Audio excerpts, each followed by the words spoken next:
باش تتفادى هذا المشكل وما تطيحش في المحظور، الا كتب عليك الله ودوخك شي مخربق في الشارع العام، لانهما فين تيصطادوا الزبائن ديالهم او الضحايا ديالهم؟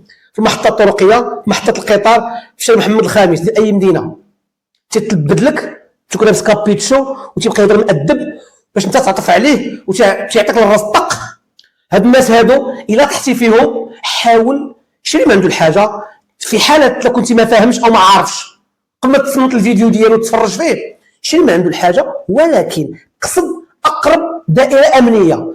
اذا كانت العشيه سير المداومه البيرمانوس، واذا كانت في الصباح سير الكوميساريه اللي تحت النفوذ الترابي ديال ديك الحي اللي بعتي فيه وشريتي في وقوع الجريمه، وعطي واحد التصريحات بان اعترض السبيل ديال واحد السيد مجهول الهويه وقدم لي واحد الشيء اللي هو ثمين، سواء تلفزيون او كاميرا او هاتف او كذا، وانا بقى فيا نظرا للظروف المزريه ديالو شريت من عنده. دابا انا جيت نبري الذمه ديالي والمسؤوليه ديالي الجنائيه.